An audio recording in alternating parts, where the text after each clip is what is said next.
Olá, tudo bem com vocês? Espero que vocês estejam bem. Graças a Deus, Deus abençoe quem está acompanhando este canal. Glória a Deus. Hoje estou aqui para ler mais dois capítulos. Hoje a gente vai estar lendo o capítulo 7 e o capítulo 8 de Esther. Enfim, como esse é o último dia do ano, aqui nas leituras, quero desejar um feliz ano novo para cada um grande abraço e que venha um ano repleto do Senhor na vida de cada um. O Senhor Jesus vem estar sempre habitando nos lares aí de quem está acompanhando. E graças a Deus por você que está acompanhando e que tem interesse em estar lendo a palavra junto comigo e está se alimentando da palavra, porque a gente vê que os dias são maus, digamos assim, tudo está se desenhando aí para os fins dos tempos, como a gente pode até para frente falar a respeito desses assuntos, né, da vinda de Cristo, que a Bíblia realmente ela relata também. E está tudo se desenhando aí com essa pandemia, a gente vai vendo. Enfim, desejo um feliz ano novo para cada um grande abraço e vamos junto na nossa leitura. Enfim, nós vamos estar lendo hoje o capítulo 7 e o capítulo 8 de Esther. Vamos estar vendo o desenrolar ali de Ramã e também ali vamos ver o que aconteceu com os judeus ali a respeito do rei.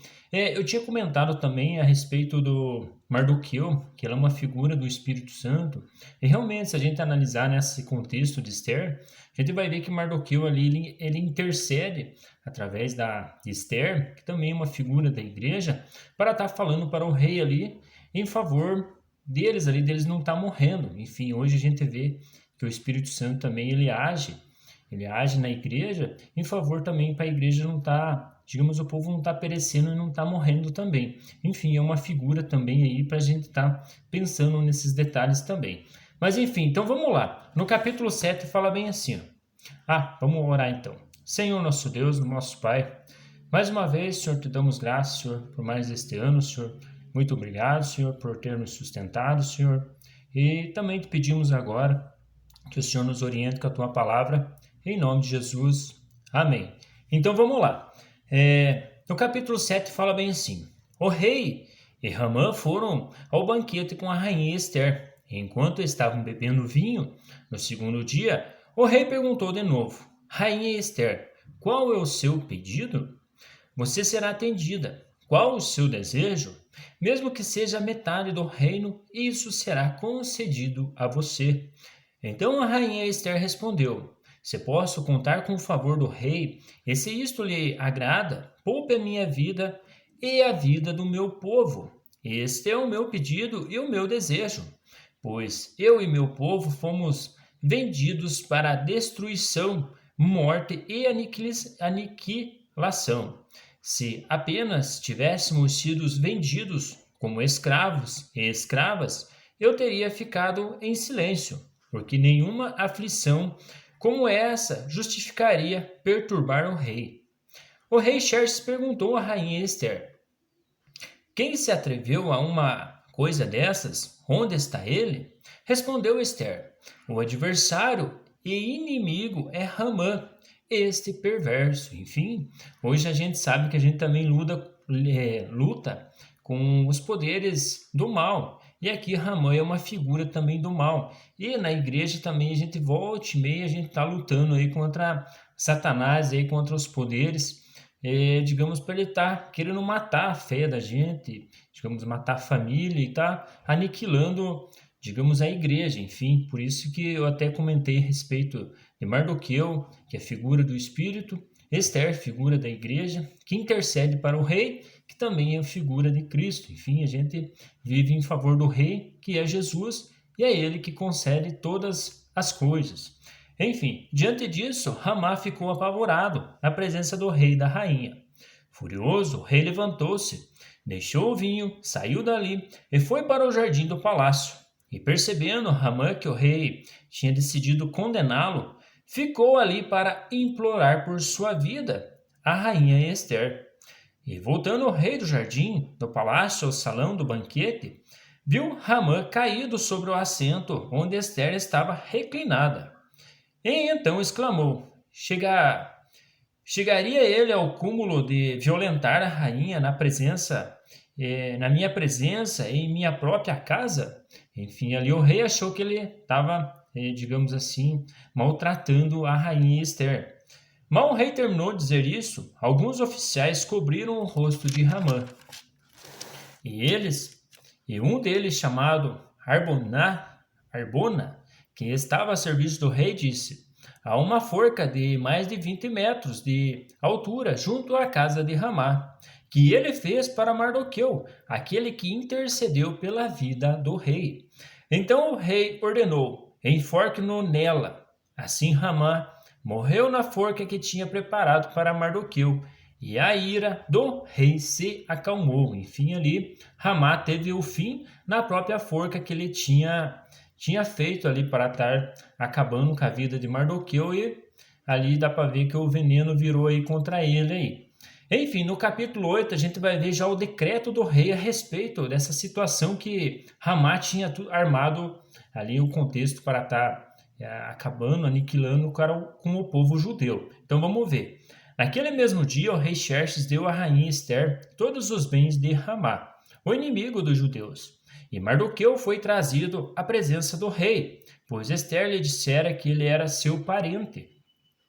O rei tirou seu anel, selo que havia tomado de Ramá, e o deu a Mardoqueu, e Ester o nomeou administrador dos bens de Ramá. Mas Ester tornou a implorar ao rei, chorando aos seus pés, que revogasse o plano maligno de Ramá e o Agagita contra os judeus. Então o rei estendeu o cetro de ouro para Ester, e ela se levantou diante dele e disse: se for do agrado do rei, se posso contar com o seu favor, e se ele considera justo que se escreva uma ordem revogando as cartas de Ramá, filho de Agagita, a Hamedate.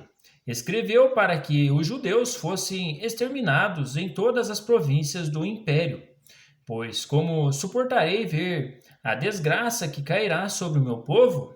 Como suportarei a destruição da minha própria família? O rei Xerxes respondeu à rainha Ester e ao judeu Mardoqueu: mandei enforcar Ramá e dei os seus bens a Ester, porque ele atentou contra os judeus.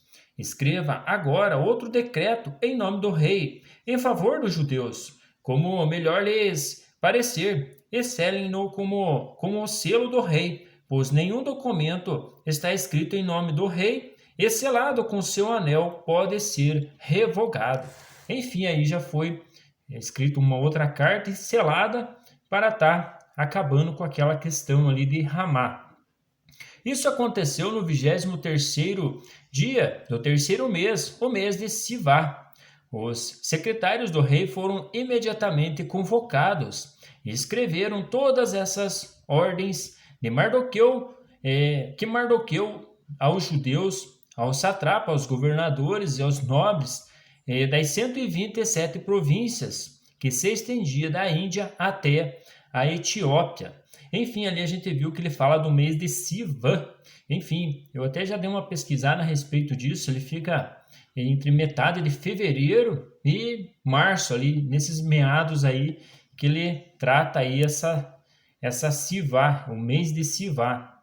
Enfim, é bem provável que, digamos assim, hoje o povo comemora o nascimento de Cristo em dezembro, de Jesus, que nasceu do ventre de Maria. Enfim, se procurar a fundo mesmo, é bem provável que era num desses meses aí de Sivá que Cristo tinha nascido.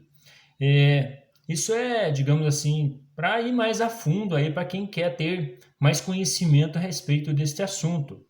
Essas ordens foram redigidas nas línguas e na escrita de cada província e de cada povo, e também na língua e na escrita dos judeus. Mardoqueu escreveu em nome do rei Xerxes, selou as cartas com o anel de selo do rei e as enviou por meio de mensageiros montados em cavalos velozes das estrebarias do próprio rei. O decreto do rei concedia aos judeus de cada cidade o direito de se reunirem e de se protegerem, de destruir, matar e aniquilar qualquer força armada de qualquer povo ou província que os ameaçasse, a eles, suas mulheres e seus filhos, e o direito de saquear os bens dos seus inimigos.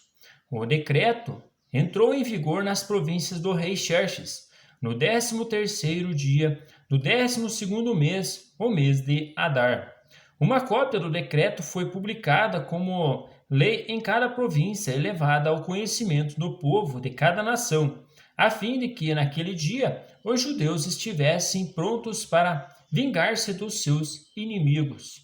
Os mensageiros montados a cavalos das estrebarias do rei saíram a galope por causa da ordem do rei. O decreto também foi publicado na cidade de Suzã. Mardoqueu saiu depressa da presença do rei, usando vestes reais em azul e branco, uma grande coroa de ouro e um manto de púrpura de linho fino. E a cidadela de Suzã exultava de alegria. Para os judeus foi uma ocasião de felicidade, alegria, júbilo e honra em cada província, em cada cidade. Onde quer que chegasse o decreto do rei, havia alegria e júbilo entre os judeus, com banquetes e festas. Muitos que pertenciam a outros povos do reino tornaram-se judeus, porque o temor dos judeus tinha se apoderado deles. Enfim, era essa a leitura de hoje, esses 2 capítulos. Espero que estejam meditando também, assim, como a gente está falando e, digamos assim, trazendo alguns pontos de referência que trazem para a igreja de hoje, para a gente também estar meditando nesses assuntos aí. Enfim, um grande abraço para todos, fiquem com Deus e até as próximas leituras. Até mais!